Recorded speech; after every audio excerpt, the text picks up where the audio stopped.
મોરબીમાં વાંકાનેરમાં નર્મદાની પાણીની લાઇનમાં ભંગાણ સર્જાયું છે। સિંધાવદર વાંકાનેર વચ્ચે લાઇન તૂટતા પાણીના ફુવારા ઉડ્યા, લાખો લીટર પાણીનો વેડફાટ થઈ રહ્યો છે। તો તંત્રનું ઉદાસીન વલણ છે કે પછી તંત્ર અજાણ છે તેવા સવાલ અહીં ઉઠી રહ્યા છે।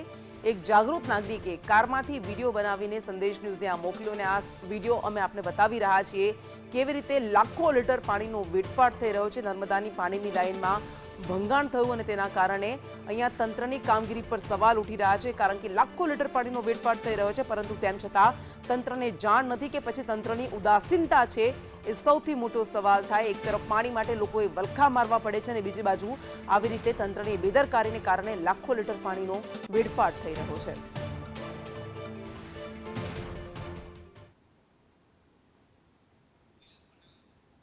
અને વધુ વિગત સાથે સંવાદદાતા નિલેશ પટેલ આપણી સાથે જોડાઈ ગયા છે। નિલેશ, એક તરફ પાણી માટે લોકો વલખા મારતા રહે છે અને આવી રીતે લાઇનમાં ભંગાણ થયું, ફુવારા ઉડી રહ્યા છે, કોઈને જાણ સુદ્ધા નથી થઈ। કૃષ્ણ, જે રીતે આવા બનાવો સામે આવતા હોય છે, ક્યાંક ને ક્યાંક તંત્રની જે લાપરવાહ નીતિ છે અને જે અણધડ નીતિ છે તેનું પરિણામ હોય છે, કારણ કે જે પાઇપલાઇનો હોય છે તેના ઉપર અવારનવાર મોનિટરિંગ કરવું પણ જરૂરી હોય છે। કોઈ પણ કારણોસર પાઇપ તૂટી શકે છે, કોઈ તોડી શકે છે, આવા કોઈ પણ બનાવો હોય।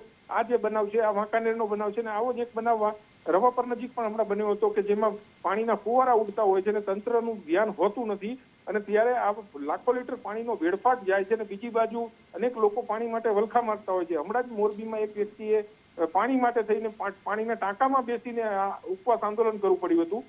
તો આ પ્રકારના દ્રશ્યો છે તંત્ર માટે ક્યાંક શીખ લેવા જેવા દ્રશ્યો છે, અને જે રીતે પાણી લાખો લીટર પાણી વહી રહ્યું છે આ પાણી લોકો સુધી પહોંચે તે માટે પૂરતી વ્યવસ્થા તંત્ર દ્વારા કરવામાં આવે એ જરૂરી છે।